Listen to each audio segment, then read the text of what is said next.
Pelantikan kepala daerah hasil pilkada serentak kali ini terbilang spesial. Sebanyak 961 kepala daerah yang terdiri dari gubernur, wali kota, dan bupati beserta para wakilnya dilantik langsung oleh presiden di istana. Yang berbeda pula, usai dilantik mereka akan mengikuti retret atau pembekalan di Akademi Militer, mengulang pembekalan serupa untuk para menteri kabinet Presiden Prabowo. Lalu apa tujuan pelantikan dan pembekalan ratusan kepala daerah ini? Apakah sekadar seremoni atau punya target kinerja yang terang?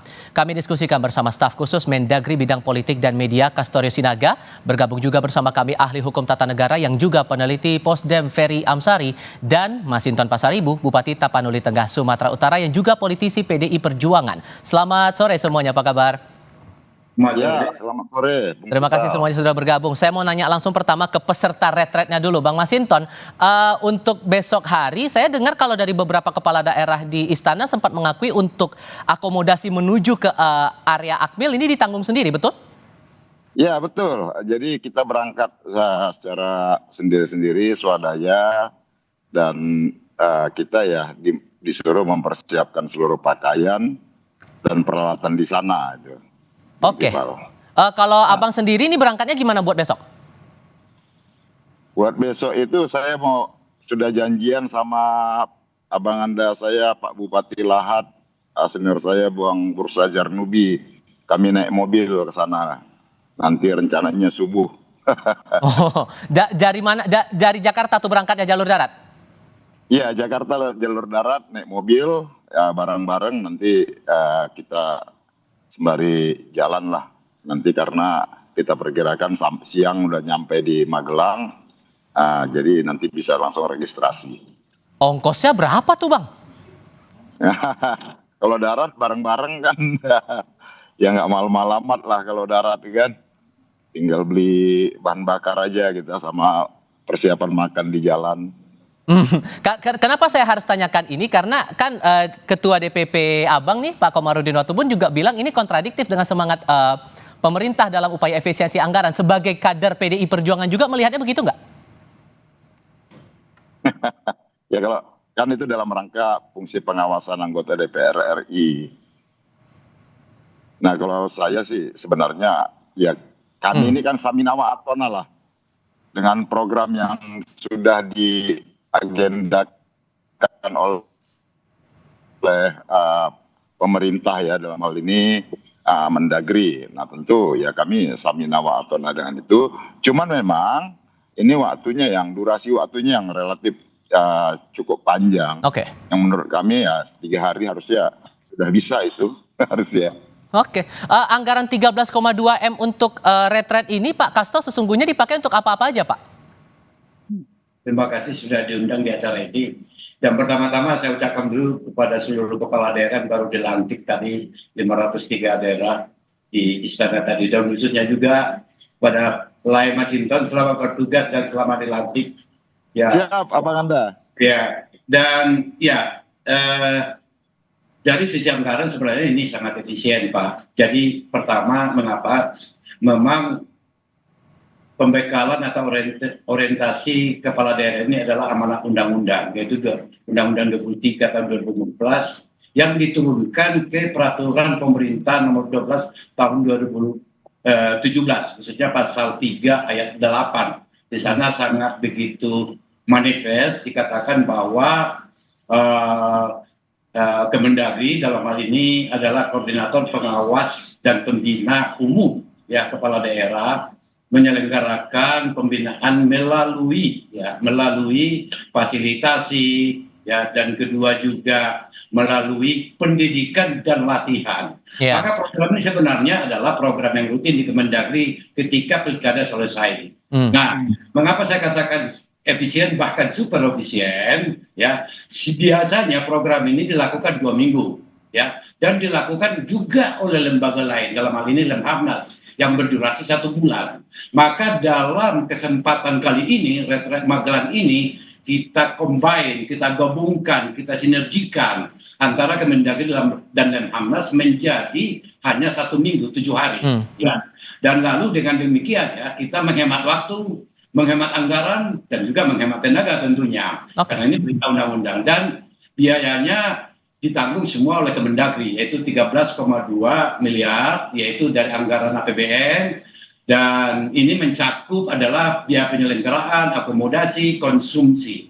Peserta itu, yaitu Bapak Kepala Daerah, Bapak Ibu Kepala Daerah, itu menanggung transportasi saja dan pakaian dan peralatan. Oke.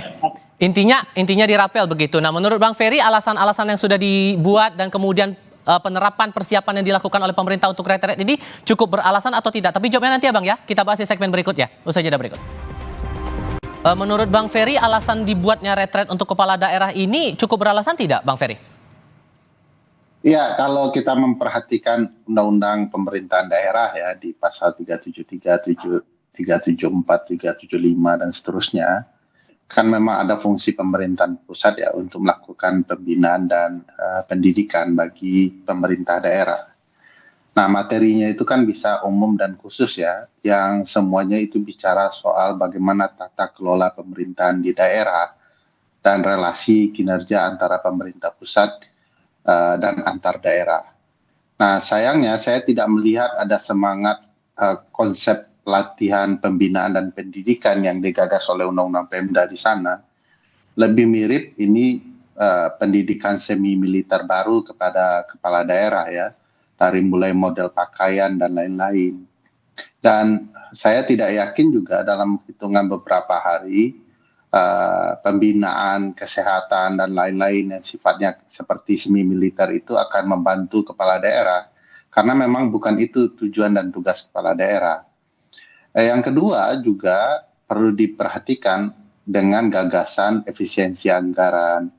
Kalaulah kemudian konsepnya diperbaiki, jauh lebih dari sekedar mencoba mengumpulkan kepala daerah sebanyak-banyaknya dengan berbagai jenis pelatihan dan gaya semi militer itu, ada baiknya memang diefisienkan berdasarkan provinsi, di mana relasi pemerintah daerah dengan provinsi, dalam hal ini kabupaten, kota, dan provinsi juga tidak terputus.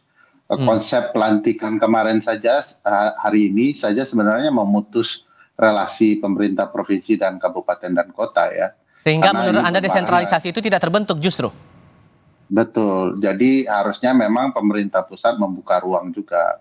Nah, belum lagi biaya ya, dengan gagasan menghemat di berbagai sektor, kan hal ini bisa diperketat. Ini bisa bahkan diabaikan konsep ini, karena memang ada mekanisme Zoom ya, Bang Masinton di Tapanuli itu bisa diskusi dengan teman-teman di Kementerian Daerah soal bagaimana ya. Tentu sebagai kepala daerah baru, beliau perlu diberikan gambaran kerja-kerja dan relasi antara pemerintah pusat dan daerah, sehingga ya tidak betul-betul beliau nanti terkejut ya. Bagaimanapun sehebat apapun orang, kalau sudah hari pertama itu, ya dia akan mengalami shocking juga ya. Tiba-tiba semua orang yang mencoba memberi gagasan juga akan mengalami kebingungan juga di hari pertama. Sehingga kurang lebih tujuannya untuk membantu kepala daerah baru untuk sesegera mungkin adjust dengan situasi. Oleh karena itu soal biaya ini dan model begini menurut saya pemubaziran saja begitu ya. Oke, ada kesan tidak diterapkan desentralisasi di pemerintahan daerah Pak Kasto, ditambah lagi ada juga semacam guyonan lah begitu disampaikan Pak Prabowo, kalau nggak kuat ya udah mundur aja begitu. Gimana cara kita bisa membaca itu? Ya, memang itu guyonan tapi juga memang berisi suatu semacam informasi ya. Mengapa? Karena memang dari segi rundown acara itu sangat padat sekali ya. Materinya, kurikulumnya kita siapkan dimulai jam 5.30 pagi subuh, berakhir di 21 jam 9 malam. Ini terus 7 hari dengan istirahat 2 kali siang dan maghrib ya. Nah, materi juga kurikulumnya ini seperti saya katakan saya ralat tadi kepada Mas Ferry, ini tidak ada kurikulum administratif di sini. Yang ada adalah 6 bidang. Satu adalah bidang untuk mengenali tugas, fungsi, dan seluk-beluk tentang pemerintahan daerah sebagai kepala daerah. Yang kedua adalah mengenali, memahami program Astacita. Ada 8 Astacita nanti yang akan disosialisasikan dan juga didiskusikan dengan seluruh kepala daerah, sehingga harapan kita yang disebut dengan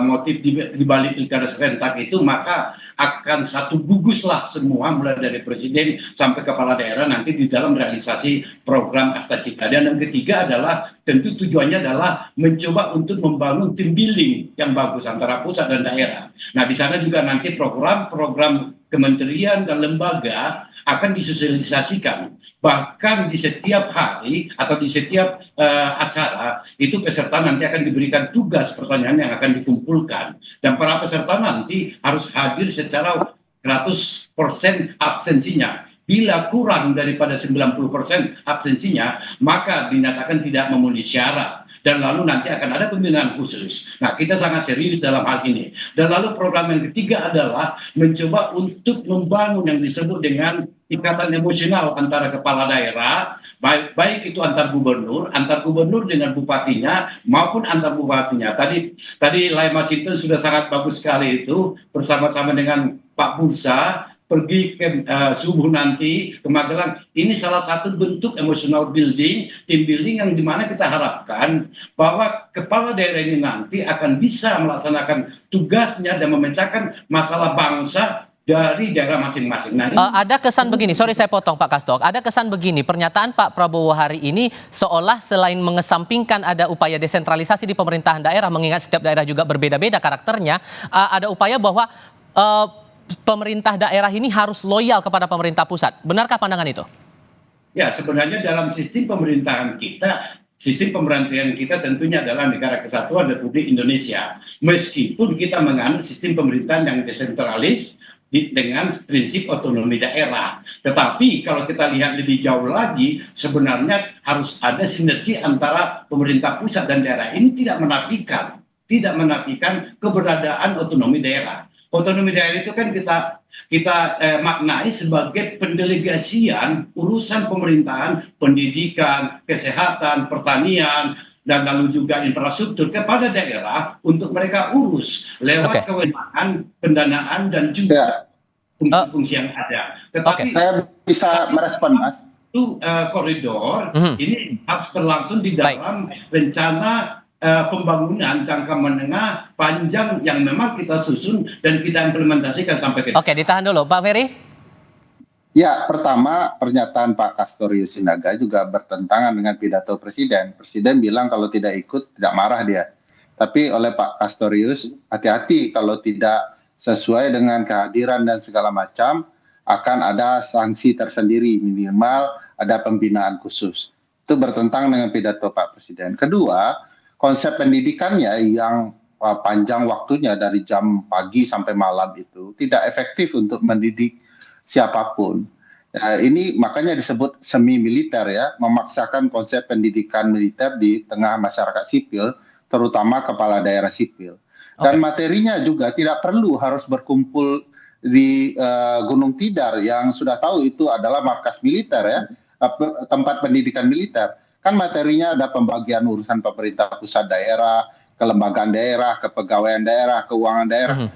Bang Masinton ini berpengalaman di lembaga legislatif. Begitu dia di eksekutif, dia harus tahu pola kepegawaian.